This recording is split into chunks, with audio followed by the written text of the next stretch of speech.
Por favor, Ulisses, pode ler. Então, vamos.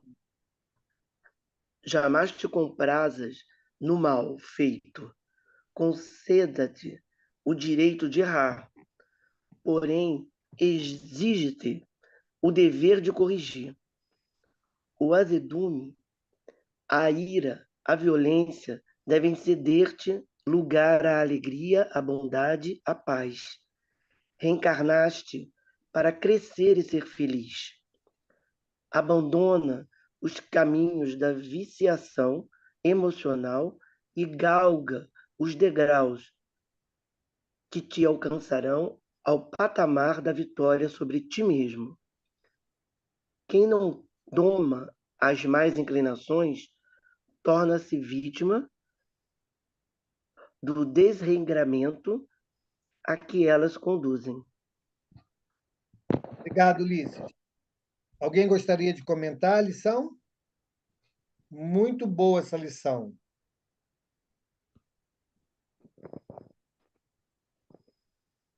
Ninguém? Cadê a Silvânia? Vânia está aí. Cadê você, Silvânia? Essa lição. Oi, fala, Silvânia. Bom, o que eu, assim, a leitura da página 19 fala que o sábio é aquele que no erro aprende a agir com correção, né? E ela vai seguindo nessa linha. Então, assim, aqui ele diz: concede-te o direito de errar, porém exige-te o dever de corrigir. Então, assim, erramos, mas não devemos seguir naquele erro, né? Uhum. Temos que ter força de vontade para sair daquela situação. Exato. É o que ele fala. Pois não, pode falar, Valdir.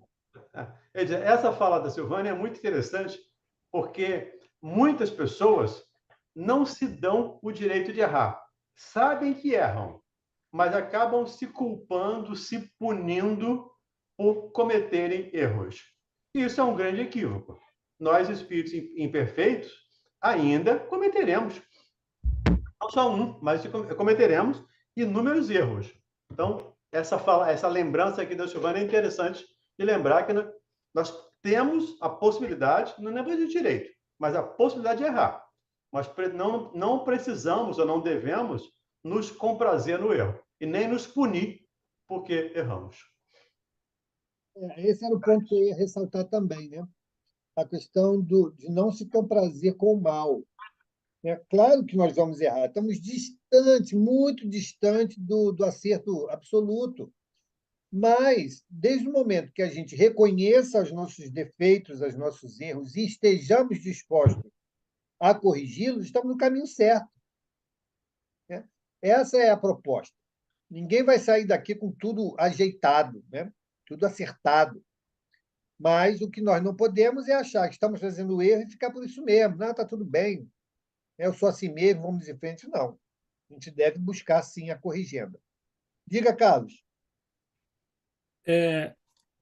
A fala da Silvana, né, com o complemento do Valdemir, que ele fala, né, do direito de errar e dever de corrigir.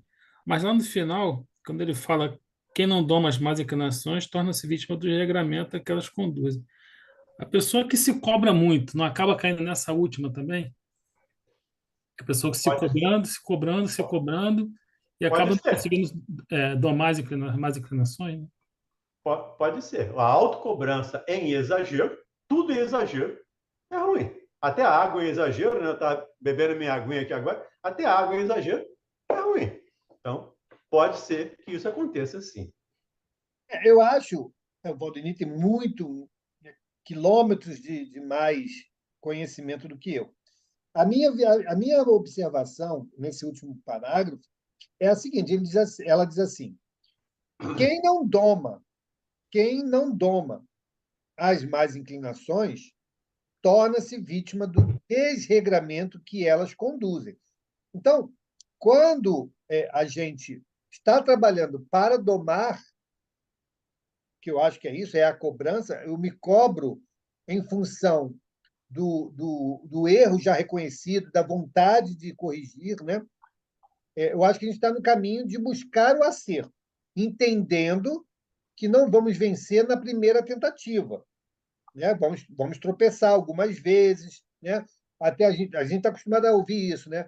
Caramba, já estou estudando há tantos anos, já estou há tantos anos, e ainda faço isso? Porque, como a gente fala sempre no nosso processo, né? Conhecimento, interiorização, que a gente está acostumado a ouvir, depois a ação. Se a gente está nessas duas etapas aqui, a ação não está correspondendo ainda, né? Então, vamos se tropeçar. O que a gente não pode, aí eu concordo eu me alinho, na verdade, nem é questão de discordar, é de alinhar, né? É que, se de fato nós aplicarmos a corrigenda de maneira muito dura conosco mesmo, a intenção que era boa acaba se convertendo em algo deletério, né? Ruim. E aí é um outro problema, né? A gente acaba criando um outro problema ao invés de buscar trabalhar pela solução. Ok. Vamos, então, à nossa prece, né? Esperando que todos os companheiros estejam bem, aqueles que não puderam estar conosco, ainda não chegaram, que sejam beneficiados por todos nós nessa proposta de fortalecimento. Então, Márcio, por favor, pode abrir teu áudio. Não consegue abrir o áudio? Tem problema. Tem problema. Então vamos passar para outro. Ok? Vamos pedir, então, Verinha, você faz a nossa prece?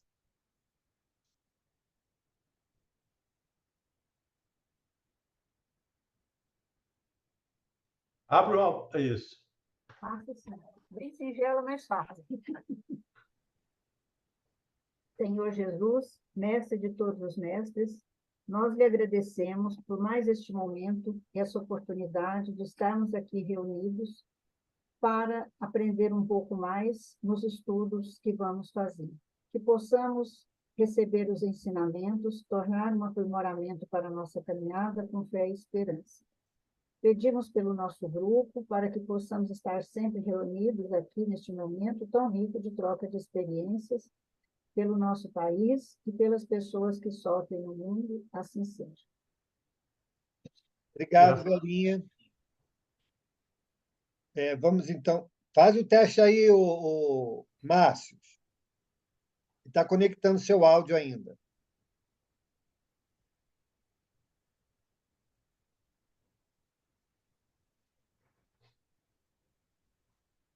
Deixa eu fazer um negócio aqui, ver se eu ajudo lá o Márcio. Espera aí. Acho que ele já sair e entrar de novo.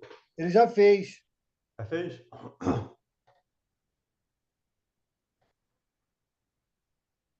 Ele vai entrar de novo. Tenta agora, Márcio.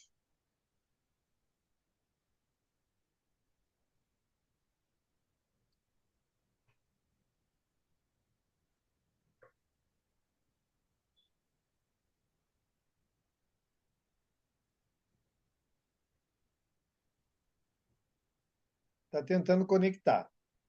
Você está me ouvindo, Márcio? Nem isso. Acho que não. Deve ter caído a internet dele. Vou derrubar ele aqui.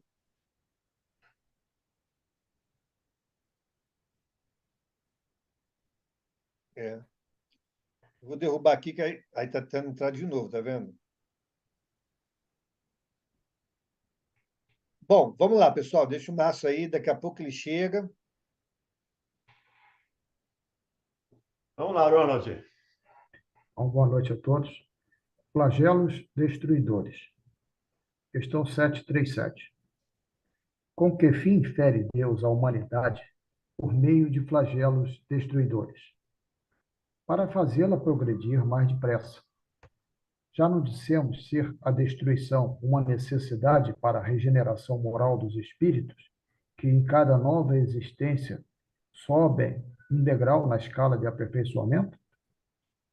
Preciso é que se veja o objetivo, para que os resultados possam ser apreciados. Somente do vosso ponto de vista pessoal os apreciais. Daí vem que os qualificais de flagelos, por efeito do prejuízo que vos causa. Essas subversões, porém, são frequentemente necessárias para que mais pronto se dê o advento de uma melhor ordem de coisas e para que se realize em alguns anos o que teria exigido muitos séculos. Ele cita aqui a questão 744. A gente ainda vai lá. Então, essa fala dos espíritos, né, a respeito dessa pergunta, ela é, novamente, sempre muito lúcida. Então, vamos a alguns exemplos. Quanto tempo demoraria para se formar uma cordilheira se nós esperássemos aí a deposição dos sedimentos? Alguns bilhões de anos, talvez, né? Milhões de anos. Mas, se houver uma erupção, ela se forma mais rapidamente. Em alguns dias. Então, vejam como são as coisas.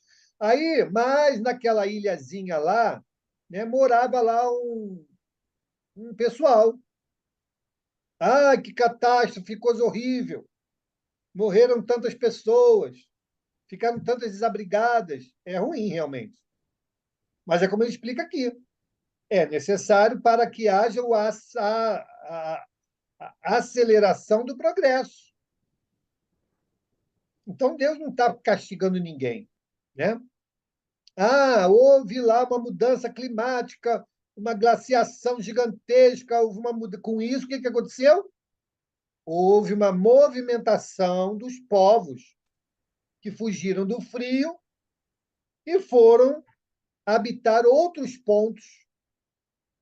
Ah, houve o terremoto, com isso houve a separação dos continentes. Ótimo, se não tivesse tido, não teríamos a geografia que temos hoje. Como é que nós seríamos se nós hoje ainda estivéssemos na configuração da Pangeia? Seria uma terra igual a Torre da Babilônia, né? Aquela loucura, né? Pessoas falando diversas línguas, diversas culturas misturadas. Então, o progresso, muitas das vezes, ele é impulsionado, sim. Mas nós olhamos pelo lado torto do ensino, né? Quando ele nos fala aqui, Deus, então, vai usar desses instrumentos naturais para nos impulsionar. Então, realmente, se nós olharmos em todo o histórico, né, se é que existe algum, desses flagelos destruidores, como nós conhecemos, nós vamos ver depois o grande benefício que, após esses episódios, trouxeram para a sociedade. Então, a resposta dos espíritos aqui ela é muito coerente, né? Muito assertiva. Diga, Pedrão. Esses flagelos também, Mauro, ele visa também dar um impulso nas questões morais, né? Porque aquele livro Transição Planetária, do Manuel Filomeno de Miranda, Hum. onde houve aquele tsunami, e ele falava dessas questões, porque ali havia muita, naquele país, que eu não me lembro qual é o país agora, ele falava muito da exploração sexual. Então eu acho que também isso aí está relacionado às questões morais, né? Olha, diretamente não, indiretamente sim. Um flagelo destruidor, por maior que seja a magnitude dele, não vai alterar a questão moral. Diretamente. Ah, por causa do terremoto, aquela civilização passou a ser. Passou de deixar de fazer exploração sexual. Não. Mas, indiretamente, pode trazer uma reflexão e aí sim uma mudança de comportamento, indiretamente. Né? E a gente só não pode pegar essa história de o flagelo destruidor vai mudar moralmente, não. Tanto que na Gênese, né, está dito lá que o progresso moral do planeta não se dará por nenhum cataclisma, ok? Não se dará. E, de fato, não tem lógica, né? Senão nós já seríamos puros. Olha quantos fenômenos já tivemos, né? E ainda somos atrasados moralmente. Então, indiretamente, por desdobramento, né? Pode ser que traga algum benefício, mas diretamente não. Diga, Valdemir. Só para lembrar que a palavra flagelo aí é dita por Kardec, é perguntado por Kardec, mas os espíritos não corroboram como flagelo. Isso. O que você vê como flagelo, nós vemos como reconstrução, como etapa de progresso. Então, é diferente. E aquelas pessoas que morreram na ilha, que você falou aí, não estavam ali também por acaso. Né? Ou elas precisavam passar por aquilo, ou escolheram como prova, como auxiliar do progresso, passar por aquilo. Então, a gente tem que ver as palavras de Kardec e as respostas dos espíritos. E Kardec faz uma pergunta, obviamente, dentro do contexto da atualidade em que ele viveu.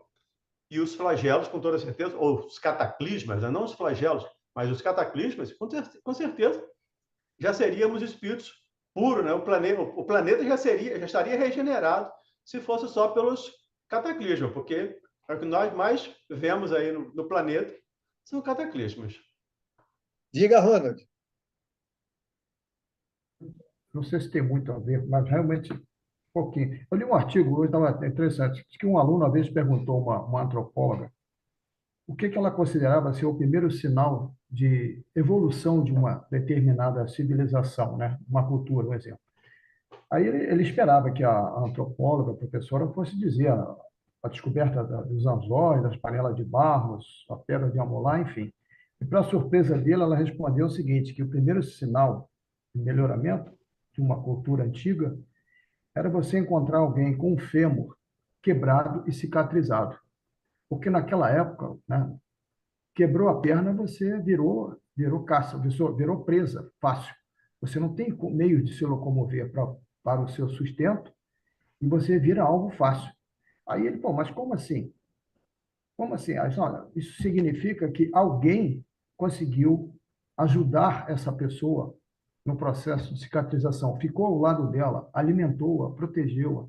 É uma forma de evolução. Não é o caso aqui do exemplo que a gente está dando. Aqui são causas naturais. Mas eu achei interessante que um detalhezinho técnico que nunca me passou pela cabeça. A gente pensa sempre a idade, como vieram, né, os povos de Capela com conhecimentos de, de metalurgia, de criar armamentos, enfim. Mas simplesmente o fato de ter um osso encontrado, fraturado e consolidado. Interessante a evolução, como é que... Não? Isso faz sentido, sim, porque antigamente nós deixávamos para trás, né?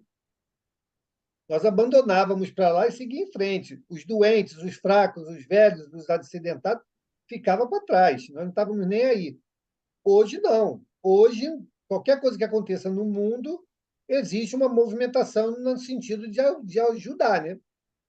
No sentido de prestar o auxílio, né? Tanto material, presencial, né? De cuidados. Então, é um sinal realmente de progresso, né? Da sociedade. É sinal que alguém naquela época, mesmo atrasada, já prestava a caridade. Exato. Vamos adiante? 738. Para conseguir a melhora da humanidade, não podia Deus empregar outros meios que não os flagelos destruidores? Pode, e os emprega todos os dias, pois que deu a cada um os meios de progredir pelo conhecimento do bem e do mal. O homem, porém, não se aproveita desses meios necessários. O homem não se aproveita desses meios. Necessário, portanto, se torna que seja castigado no seu orgulho e que se lhe faça sentir a sua fraqueza. Exato. Então, olha que situação magnífica, né? De novo, Kardec insiste no termo, né, flagelos destruidores. E aí eles dizem que sim, claro que Deus pode tudo, né, gente? Deus pode tudo. Mas ele fala lá, mas ele tem outros meios menos agressivos. Para a transformação, na melhoria da humanidade, não será por uma ação isolada de Deus. Não será. Por isso que ele não o faz. Porque se ele quisesse, ele exterminava com todo mundo, criaria todo mundo novamente, agora com uma parcela diferenciada aí de conhecimento de moralidade. Será que ele seria capaz disso? Claro que não, porque são aquisições do indivíduo. Vocês acham que Deus poderia transferir parcela da sua sabedoria, da sua moralidade para alguém? Claro que não. Claro que não. Nós nem seríamos capazes de suportar. Então, isso é aquisição do tempo, é aquisição das nossas experiências. E é o que ele fala aqui, ó. Ele emprega todos os dias, pois que deu a cada um os meios de progredir pelo conhecimento do bem e do mal. Essa é a fórmula divina. Todos nós temos o bem, o conhecimento, né, do bem e do mal em nós, e fazemos as escolhas. Agora, quanto ao impulsionamento do progresso, que é outra história, né? Aí sim, aí ele pode usar os mecanismos, né, que estão em suas mãos, né, dentro da sua vontade, e impulsionar. Se vai ser por algum agente físico, ok. Se vai ser por uma mudança climática, ok. Se vai ser por um fenômeno natural, ok. Mas é para impulsionar o progresso. E aí a gente não pode confundir o progresso estrutural com o nosso adiantamento. O nosso adiantamento virá segundo o esforço de cada um, em conhecimento e em moralidade, não necessariamente caminhando juntos, mas nesses dois aspectos. Esse é o progresso que virá individualmente e na formulação da coletividade vai demonstrar que aquela sociedade mudou. Mas uma coisa é o progresso estrutural, outra coisa é o progresso da humanidade. Tanto é verdade que ele diz aqui, ó, o homem, porém, não se aproveita desses meios, nós não nos aproveitamos. Então, não é uma coisa impositiva, é construtiva. Necessário, portanto, se torna que seja castigado, vamos botar aspas aí nesse castigado, né? No seu orgulho e que se lhe faça sentir a sua fraqueza. Então, por isso que muitas das vezes, quando a gente acha que é o rei da cocada preta, acontece alguma coisa que a gente volta para o nosso lugarzinho. Ah, caramba, eu achei que podia tudo, olha, coisa pequena me deixou lá embaixo, realmente eu não sou nada. É isso. Então, de tempos em tempos, coisas acontecem com duplo sentido. Um, sempre impulsionar para o progresso, e o segundo, né, tão importante quanto, mostrar à humanidade o quão pequeninos somos diante da vontade de Deus. Né? Tudo bem? Pedro, você levantou a mão e te baixou. Está tudo certo? Ah, tá tudo certo, tá tudo certo. Então, beleza. Então, vamos adiante. 738 alfa. Mas esses flagelos, tanto sucumbe o homem de bem como o perverso? Será justo isso? Durante a vida, o homem tudo refere ao seu corpo. Entretanto, de maneira diversa, ele pensa depois da morte. Ora, conforme temos dito, a vida do corpo bem pouca coisa é. Um século no vosso mundo não passa de um relâmpago na eternidade. Logo, nada são os sofrimentos de alguns dias ou de alguns meses de que tanto vos queixais. Representam um ensino que se vos dá e que vós servirá no futuro. E que vos servirá, desculpa, e que vos servirá no futuro. Os espíritos que preexistem e sobrevivem a tudo formam o mundo real. Esses, os filhos de Deus e o objeto de toda a sua solicitude. Os corpos são meros disfarces com que eles aparecem no mundo. Por ocasião das grandes calamidades que dizimam os homens, o espetáculo é semelhante ao de um exército, cujos soldados, durante a guerra, ficassem com seus uniformes estragados, rotos ou perdidos. O general se preocupa mais com os seus soldados do que com os uniformes deles. Ok. Então, está aí explicadinho, né?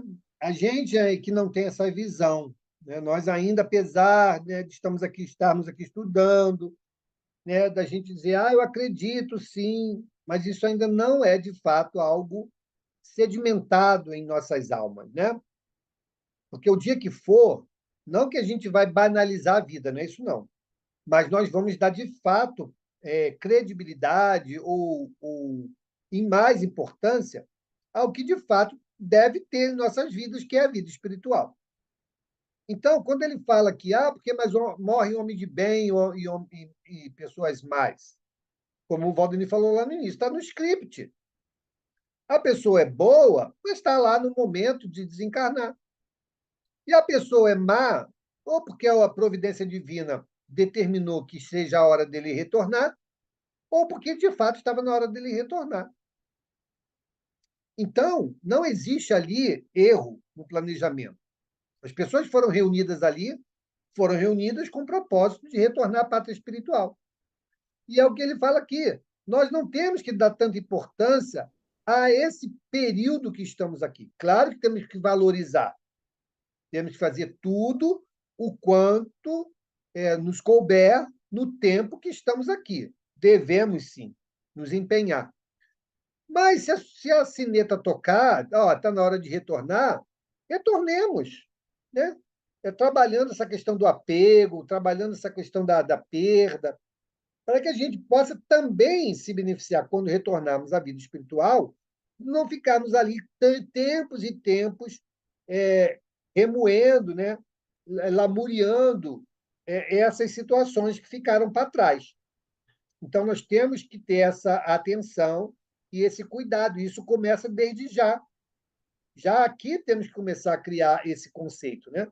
Para que o dia que, de fato, a sineta tocar para a gente já esteja mais em paz. Diga, Valdemir. Só lembrar essa questão aí que os espíritos respondem está perfeitamente de acordo com a fala do Cristo.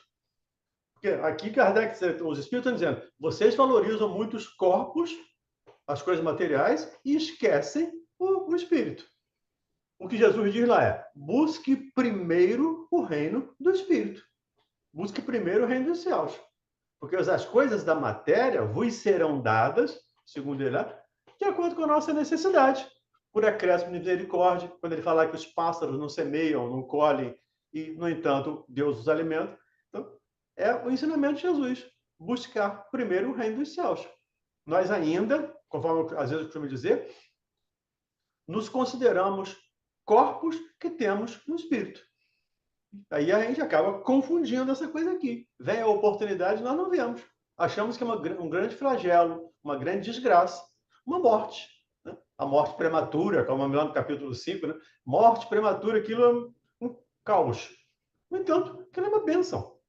A gente precisa entender a gente já entendemos. Né? A gente precisa internalizar isso, sentir isso, e a partir daí praticar essa ideia de que somos espíritos, que somos eternos e que nada passa à justiça divina.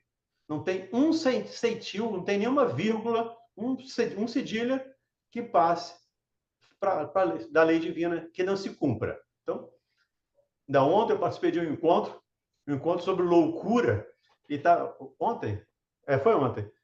E até tinha uma mensagem que depois eu até posso botar no grupo para vocês aí, para entender o quanto a justiça de Deus é perfeita.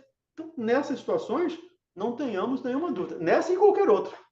Não tenhamos nenhuma dúvida de que a justiça está se fazendo com toda certeza. Beleza. Vamos adiante? 738b. Mas nem por isso as vítimas desses flagelos deixam de o ser. Ele não entende, né? Teimoso, né? É teimoso. É teimoso ele, né? Já foi falado. Mas ele sabia que a gente era muito teimoso, né? Que a gente ia ficar insistindo nisso, né? Então, por isso ele foi incisivo, para você não ter dúvida a respeito, gente. Pelo amor de Deus. Se considerasses a vida qual ela é e quão pouca coisa representa com relação ao infinito, menos importância lhe darias. Em outra vida, essas vítimas acharão ampla compensação aos seus sofrimentos, se souberem suportá-los sem murmurar. Ok, peraí. Então, está aí a fórmula, né? O problema não está na forma como nós passaremos em cada encarnação, ou seja, os sofrimentos, os problemas, mas da maneira como nós podemos, de forma consciente, resignada, passar por elas. Aí será o nosso mérito. Então, ao desencarnarmos, como ele fala aqui, ó, a vida é um traço, um ponto, né? Uma reticência na eternidade. Então, é algo insignificante. 100 anos aqui vividos é algo insignificante.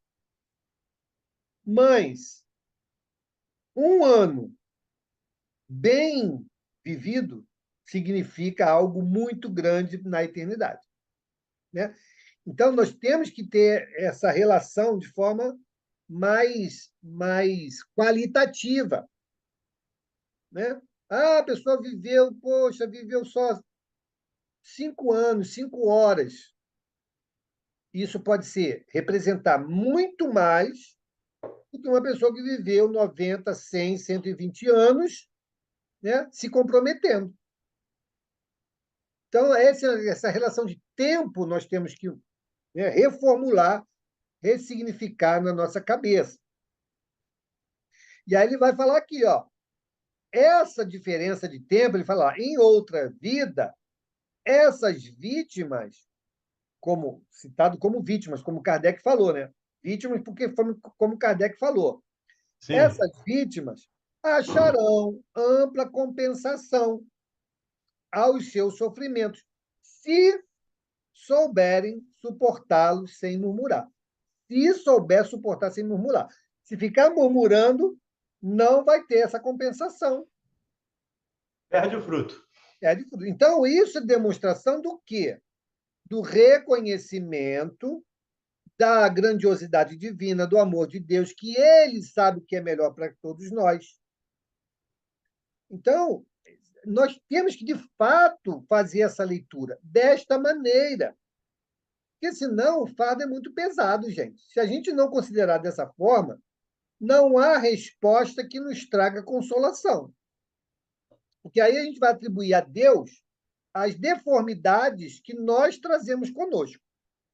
Ah, Deus é punitivo. Ah, Deus é seletivo. Ah, não, ele não pode ser nada disso. Então, tudo que vem dele só pode ser para o meu bem, né? E se eu entender isso profundamente, verdadeiramente, no futuro eu virei melhor, com certeza, em outras oportunidades também. Diga, Ronald. Tem até uma passagem do Chico que ele conta. O Chico vinha andando pela calçada com os amigos, né, que frequentavam, que trabalhavam com ele na casa espírita e tal, e de repente ele viu do outro lado da calçada um mendigo, maltrapilho, bem lá, todo. Aí o Chico parou, olhou, atravessou a rua e foi lá. Os outros permaneceram do lado de cada calçada. Aí ficaram olhando o Chico. O Chico sabia onde o Chico foi lá, conversou e tal. Aí abraçou aquele mendigo e tal. Depois ele retornou, o mesmo lado da calçada, e os irmãos que estavam com ele perguntou: Ô Chico, pô, o que você foi fazer lá? Você não tinha nada para dar para aquele mendigo? O que você foi fazer lá? Aí o Chico respondeu: eu fui atraído pela luz daquele irmão. Saibam vocês que ele é a última reencarnação dele aqui na Terra. Ele foi dado a ele o direito de escolha, então ele pediu vir nessa reencarnação, nessa fase de sofrimento, passar por essas necessidades. Mas queiram vocês saber a luminosidade que ele está transmitindo. Então, quer dizer, ele está aceitando o sofrimento, né? E sabendo que no futuro ele vai ser recompensado, vamos dizer assim, né? Nesse caso que você conta, né, que o Chico retrata, ele nem está muito ali suportando, que ele já superou, né? Se ele está na última encarnação aqui no Certamente. planeta, né, É. ele já superou. Aquilo para ele já, não é um sofrimento, né? Já aceitou, exatamente. Já está além disso. É igual a mesma coisa a Madre Teresa de Calcutá, né? A Madre Teresa. Aquilo não era sofrimento para ela. né? Ela já estava numa condição tão melhor que as pessoas se espantavam, né? O nível de abdicação dela, da vida dela pelos outros. Mas aquilo para ela nunca foi um sofrimento, nunca foi uma coisa forçada, nunca foi algo que trouxesse para ela algo, um sentimento menor, pelo contrário, né? Ela fazia aquilo com um amor tão grande, né? Que aquilo a alimentava, ao invés de enfraquecê-la, né? Então, realmente, são posições que um dia alcançaremos, mas que hoje, pelo menos como fala o Valdemir, pelo menos para mim, ainda está muito distante. Vamos ao comentário. Alguém quer comentar alguma coisa, gente? Desculpa. Então, vamos lá. Venha por um flagelo a morte, ou por uma causa comum, ninguém deixa por isso de morrer, desde que haja soado a hora da partida. A única diferença em caso de flagelo é que maior número parte ao mesmo tempo. Se, pelo pensamento, pudéssemos elevar-nos de maneira a dominar a humanidade e a abrangê-la em seu conjunto, esses tão terríveis flagelos não nos pareceriam mais do que passageiras tempestades no destino do mundo. Só um minuto que eu estou respondendo aqui, ajudando a Roberta aqui, só um minuto. Não está conseguindo entrar. A Capose. Isso. Bom, então, Kardec, então, ele faz o fechamento aqui dessas considerações, né? Então, ele diz lá, ó, venha por um flagelo a morte ou por uma causa comum, ninguém deixa por isso de morrer. Não importa qual é o caminho. Eu costumo dizer o seguinte, para morrer tem que ter um motivo. Beleza? Ninguém morre sem motivo. Tem que ter um motivo. Ninguém desaparece simplesmente, tem que ter um motivo. Esse motivo ele vai ser natural ou ele pode ser não natural, né?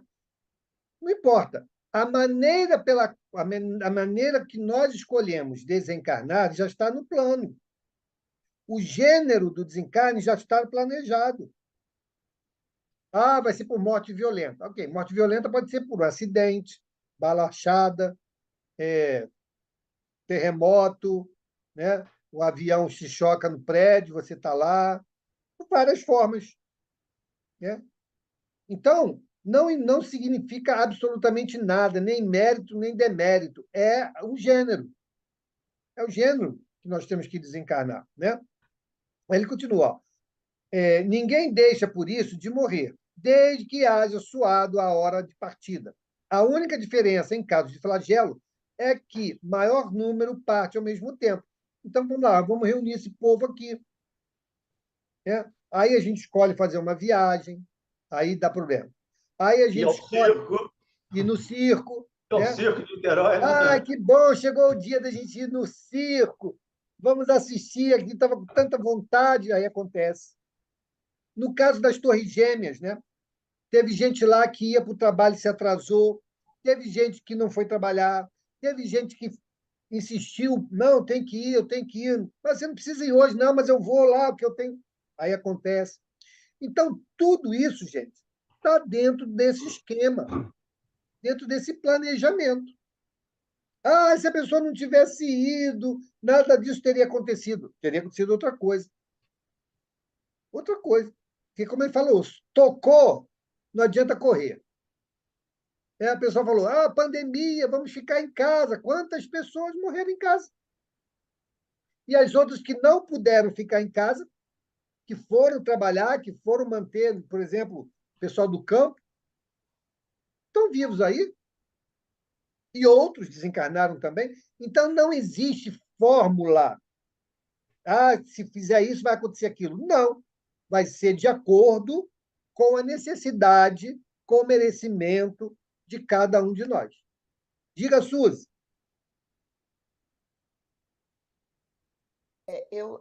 Só para confirmar, né, o que nós estamos falando, eu escutei na própria Rádio Rio de Janeiro, e eu acredito que muitos dos irmãos tenho escutado também a narrativa de uma mãe que sonhou que o avião que seu filho estava ia cair e que todos iriam morrer.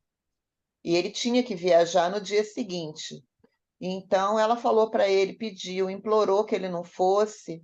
E ele falou: mamãe, como é que eu vou dizer para o meu chefe que eu não vim trabalhar porque a minha mãe teve um sonho que meu avião ia cair, eu vou ser despedido? Não, eu preciso ir trabalhar. E assim ele foi dormir, mas ela ficou tão desesperada que ela desligou o despertador, não deixou o despertador acordá-lo. E aí, no dia seguinte, ela acordou num horário que o avião já teria saído, e quando ela ligou a televisão, a primeira notícia que ela teve é que aquele avião caiu. Imediatamente ela correu para o quarto do filho, e o filho estava lá deitado na cama, e ela falou: meu Deus, graças a Deus, eu consegui. Meu filho não foi para o avião, meu filho não morreu. E correu para sacudir o filho para acordar. Sacudiu, sacudiu, sacudiu e percebeu que o filho estava morto na cama. Essa história foi narrada na Rádio Rio de Janeiro. Então, isso é para a gente ver que quando chega a nossa hora, não tem para onde a gente correr, não tem para onde a gente fugir. Ele faleceria do mesmo jeito, ou no avião, ou na caminha, deitado, mas chegou a nossa hora, não tem como passar sem adiante. É a nossa hora. Verdade. Tocou a sineta. É o quê? Tocou a sineta. Tocou a sineta. Diga, Carlos. É só uma dúvida mesmo na segunda parte desse comentário, que ele fala para levarmos o pensamento e tentar abranger completamente, contemplando a humanidade, né? Para contemplar a humanidade, para poder entender esses flagelos. É isso mesmo que ele quer dizer? Como é que a gente faz essa abrangência para ter esse entendimento que ele quer nos passar aqui?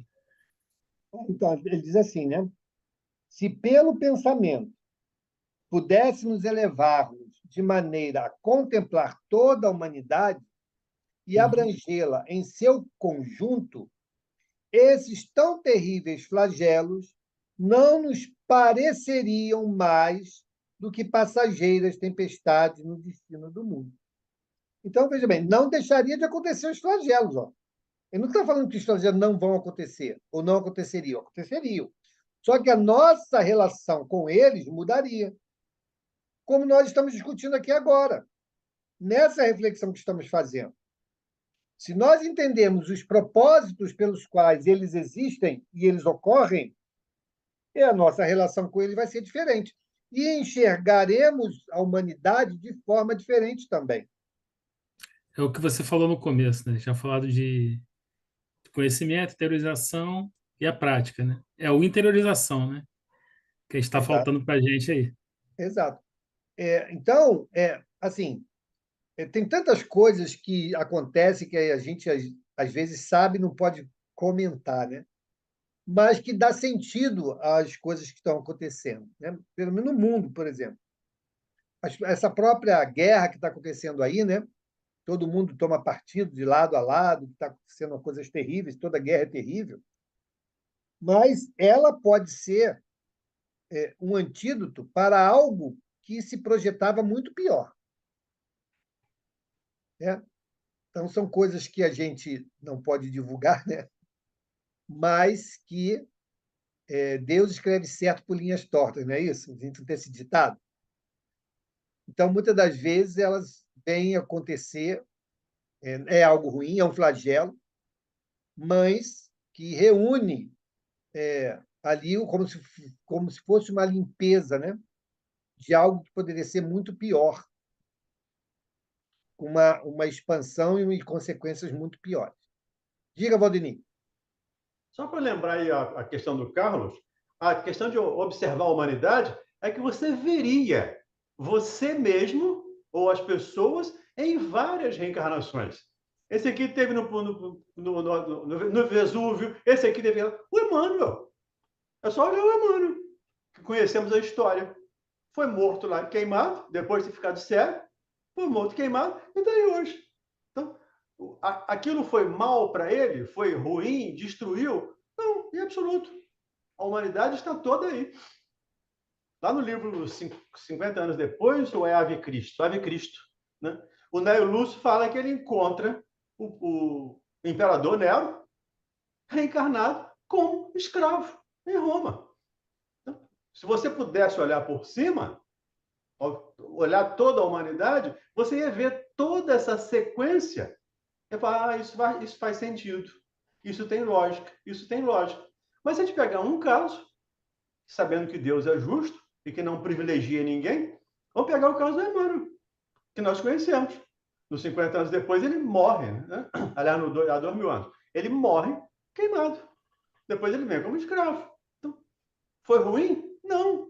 Ele foi bom. Ele voltou como escravo. Foi ruim? Não. Foi bom. Ele aprendeu. Então, é isso que a gente precisa entender na bondade de Deus, na inteligência suprema do universo. Senão a gente fica conjecturando uma coisa só. Eu vejo 100 anos, 200 anos, até porque há 500 anos, ou há 1000 anos, há 2000 anos, muito difícil. Não tem nada, o registro só arqueológico. Se você pudesse olhar todo mundo, com toda certeza, seria bem mais compreensível todas essas aparentes destruições e esses aparentes flagelos. Antes de passar para a Angélica, eu queria acrescentar no que o Valdemir falou. No livro Senzala, vai descrever o retorno, né, de um fazendeiro. O fazendeiro teve lá uma relação amorosa lá com uma serviçal, né? Ela engravida dele, ele deixa um testamento, deixando uma parte da fortuna dele para ela e para o filho, mas os filhos herdeiros, quando pegaram aquele não, aqui deixar nada para não, negativo. E aí não deixaram nada para ela, e ela viveu dificuldades grandes, né, naquele período. E ele volta, então, né, neto dele mesmo, para receber a herança novamente, e aí não mais poder ajudá-la, mas ajudar o filho, né, que ainda era vivo. Então, e por que eu estou falando isso? Porque a misericórdia divina ele vai proporcionar nas experiências futuras aquilo que de fato vem a ser objeto do nosso progresso. No caso dele, ele sentia uma vontade muito grande, muito forte de beneficiá-la, né, de desfazer um mal, né, que apesar da sua vontade ter sido ótima, mas não foi cumprida. E assim somos nós em todos os momentos. Quando nós não tivermos essa lucidez para pedirmos as nossas provações, né, ou estarmos ali fortalecidos o suficiente para determinadas expiações, Deus então vai prover. Deus vai nos dar, então, aquela experiência que for melhor para nós. Por que o Emmanuel, então, veio como escravo? Porque aquela situação teria que ser melhor para ele. Eu já contei, não sei se eu já contei aqui. Eu tenho familiares que são bandistas. E frequentei muitos anos, né, o centro de Umbanda, na convivência com a família, era um centro quase que familiar. E lá tinha o caboclo lá que se chamava Itatuité. Ele foi um índio que reencarnou aqui no Brasil, numa das tribos nossas brasileiras. E aí eu fui perguntar, né? Porque ele sempre que ele vinha para fazer tratamento nas pessoas, que é mais ou menos o entendimento na Umbanda dentro da falange, né? A falange de caboclo é aquela que cuida da saúde. A falange dos pretos velhos é aquela que faz o atendimento fraterno, né? O esclarecimento moral. E assim tem lá uma divisãozinha. E eu fui perguntar quem era ele. Vem cá, me diz aí, quem é você? Aí ele falou, olha, eu fui índio, e contou lá mais ou menos na história dele, mas eu, antes de ser índio, antes de eu reencarnar como índio, eu fui médico. Eu fui médico, fui um cara prepotente, fui um cara assim, assado e cozido. E essa encarnação que me deram na tribo me ajudou a ser humilde, me ajudou. E nessa encarnação ele foi pajé. Quem é o pajé da tribo, né? É aquele cara que cuida da saúde da tribo é o cara que é ligação religiosa e tudo, é o cara que faz esse trabalho lá. Então, ele aprendeu muito na convivência com os indígenas, né? Nessa encarnação. Então, veja como são as coisas. Não há demérito, não há retrogradação, há sempre avanço, num segmento ou no outro. Então, ele, quando esteve lá como índio, ele não, pelo menos, não evoluiu no conhecimento da ciência tradicional, mas ele aprendeu outros conhecimentos para lidar, né, com a saúde, né? E o principal que ele precisava naquela encarnação, o aspecto moral. Então, olha só, você tem esse conhecimento agora, deixa ele no canto, vai usar ele da maneira que você vai descobrir lá, mas você precisa trabalhar a sua humildade, ser menos prepotente, aprender a trabalhar mais pelos outros. E ele aprendeu isso na existência dele como indígena. Então, vejam como são as coisas. Nós precisamos sair dessa caixa, né, que a gente, muitas das vezes, ou a sociedade nos constrói, nos coloca lá dentro, e a gente tem dificuldade de olhar fora dela. E os espíritos nos vieram exatamente abrir os olhos para outro entendimento. E é isso que nós precisamos construir, né, o quanto antes. Diga, Angélica. Mauro, você lembrou aí a guerra, né? Que essa guerra até que nós estamos vivendo aí poderia acontecer coisas piores e ela veio é um flagelo, né? Ela é um flagelo que nós estamos vivendo. Então eu te pergunto, como que fica, qual o papel daqueles que provocaram a guerra? Porque se a guerra é necessária ali, se é um flagelo que contribui para o crescimento da humanidade, aí eu não posso pensar também que estes que provocaram a guerra não podem ser responsabilizados? Não, a Eu fico assim, interpretação. meio confusa com isso, Não, sabe? então, a interpretação é que está equivocada. A guerra não é Não é necessária, necessária. nem É um está flagelo, planejada, nem está mas planejada, nem mas está ela não é um planejada. flagelo? Não, é um flagelo pelos aspectos destruidores que ele vai trazer. Mas a movimentação, nós já comentamos até isso na semana passada, a movimentação que ela vai impor no futuro vai trazer um benefício. Então, vamos lá. Acontece um tsunami. Ele destrói uma porção de coisas, não é? Destrói.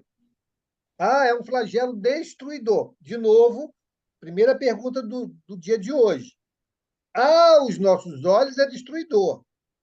Aos olhos da providência, não. Então, aconteceu o flagelo, lá aconteceu o flagelo. Aconteceu o tsunami, arrasou lá uma área e ele vai retornar, não vai? Ao seu estado normal? Vai. No momento que retorna, aquela área toda lá, que aparentemente foi devastada, foi germinada, foi vitalizada, revitalizada, e depois o plantio, os cultivos, né, vão ser muito grandes. Aí a população, diante daquilo, o que vai fazer? Olha, precisamos fazer casas, né, ou construções que possam resistir a isso. Então, vai haver um impulsionamento do quê? Na arquitetura, na engenharia. Mas na guerra tem reconstrução também. Então, você vê, a Europa foi reconstruída. Ok, mas olha só. O que o plano divino faz? Olha, a guerra não é para existir, porque a guerra ela tem como propósito a aniquilação do outro, e isso não passa nos planos de Deus. Mas o que Deus faz? De novo, lá a máxima, né? Como é que é? O escândalo é necessário. É necessário o escândalo. Mas ai daquele que advenha o escândalo. A mesma coisa é a guerra. A guerra é um escândalo. A guerra é um escândalo que promove flagelos destruidores. Ah, tá bom. Então, a gente tem que separar isso também, porque o flagelo, eu acho que nós temos que entender, então, se ele é de causas naturais. Não, causas naturais, que estamos falando aqui. A guerra... causas naturais e aquele provocado pelo homem. Exatamente. Então, a guerra ela nunca estará num plano, por exemplo, de impulsionamento do progresso. Certo. Mas ela vai ajudar em que sentido? Olha só, de novo, como é que fazendo aqui um colorido, né, dessa sua pergunta. Culturalmente, ela ajudou. Por exemplo, na Europa, você vê que a cultura é totalmente diferente, né? Um pós-guerra. Então, mas vamos lá, é isso que eu queria trazer esse colorido. Começou a movimentação, a agitação, e a espiritualidade é pega de surpresa? Não, não é. Então, a espiritualidade nunca está dormindo, né, no que ocorre aqui no planeta. Jesus não está desatento, né, como governador do nosso planeta. Então, vem lá, tem duas cabeças lá pensantes, olha, eu vou atacar o outro. Eu vou atacar. Tudo não vai sendo anunciado? Não vai sendo falado? Pelo menos essa guerra contemporânea que nós estamos assistindo, né, foram uma guerra de narrativas antes que efetivamente acontecesse. Mas antes das narrativas já existiam os pensamentos, as construções da vontade de fazer. Ok. Então, a espiritualidade vai fazer o quê? Vamos influenciar para que não ocorra. Qual de nós aqui que atende 100% das influências que a espiritualidade nos traz? Aí vem o livre-arbítrio, né? Exatamente. Então, a gente resiste, né? A gente resiste a essas ideias, a essas influenciações que evitariam um mal maior. Mas, não, eu vou invadir porque economicamente me interessa, porque estrategicamente me interessa, né? E vou dar um ar aqui de bom moço. Não, porque estão me cercando, eu vou ficar acuado. Aquela história, aquele lero-lero. E aí vem a guerra. A guerra é única e exclusivamente pela vontade do homem. Vem a guerra. Certo. Muito bem. Então, o que Deus vai fazer? Bom, desse limão vamos fazer uma limonada. Desse limão vamos fazer uma limonada. Então, ao final desta guerra, né, quem viver, verá. Como você falou, o pós-guerra na Alemanha, como é que não foi? O pós-guerra em vários outros países que participaram, como não foi? Então, aproveitou-se uma coisa ruim para transformar em resultados positivos. A farmacologia deu um salto, a indústria deu um salto, né? Vários aparelhos que nós hoje usamos em nossas casas são frutos do que aconteceu lá em várias outras guerras. Então, ela não é benéfica no sentido de eu vou promover, Deus vai promover uma guerra para que aconteça o impulsionamento do progresso. Não. No caso da guerra, não. Pode acontecer, sim, num maremoto, pode acontecer numa erupção vulcânica, num terremoto. Pelas naturais. Várias coisas Deus pode impulsionar para que isso aconteça. Mas a guerra, não. Agora, as consequências, o dia seguinte, esse pode trazer benefícios, porque o homem vai ter que se debruçar, né, na ciência, né, vai ver o prejuízo da guerra. Ele vai ter que aprender a da guerra. E aí a sociedade vai rever. Olha só, olha como é que são as coisas. Se fosse em outros tempos, outros países já estavam inseridos nessa guerra. E o que o pessoal está fazendo? Não vou entrar nessa guerra, não. Deixa eu ficar aqui nos bastidores. Você está precisando do quê para me te ajudar? Vou te ajudar aí, mas não vou entrar nessa guerra, não. Olha a Primeira e a Segunda Guerra Mundial. A tragédia, o dano que causou. Hoje, o pessoal, não, espera aí. Nós já vivemos isso, não vamos se meter, não. Já evoluímos nesse aspecto. Ainda é pouco, mas para nós é muito. Para o objetivo a ser alcançado é muito pouco, mas para o momento que estamos já é muito. É isso que precisamos entender. Obrigada. Certos países que estão aí vão sair mais unidos depois desse conflito. Então, é a limonada do limão, né? A gente entender que a guerra, de fato, ela poderia ter sido evitada, mas a prepotência do homem, né? A ganância ainda fala muito alto. Ok. Já até avançamos o nosso horário. Vamos parar aqui na pergunta 739. Beleza? Na semana que vem. Vamos, então, fazer a nossa prece de encerramento. Vamos pedir à nossa irmã Suzy. Estamos com saudade da fala da Suzy aqui na nossa sala, para que ela possa fazer a nossa prece. Obrigado, Suzy, por favor, vamos orar. Com o coração repleto de gratidão ao nosso grande e amoroso Pai, nós viemos agora dar o encerramento a esta reunião amorosa, esta reunião onde trocamos tantas ideias, onde aprendemos tantas coisas.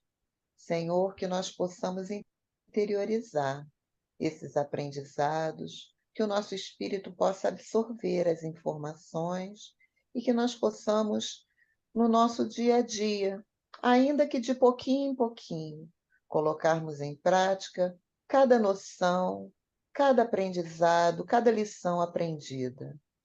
Pedimos por aqueles irmãos que não puderam estar conosco aqui hoje e agradecemos a presença de todos que aqui estão encarnados e desencarnados. Pedimos, Pai, uma noite de paz e tranquilidade para cada um de nós. E a tua mão poderosa e amorosa sobre cada irmão que esteja precisando de amparo neste momento, neste nosso planeta maravilhoso que o Senhor preparou para a nossa evolução. Que assim seja, Senhor. Obrigado, Suzy. Obrigado, pessoal. Até amanhã. Obrigado, pessoal. Boa noite. Evangelho. Boa noite a todos. Beijo grande. Boa noite. Tchau, Boa noite tchau. a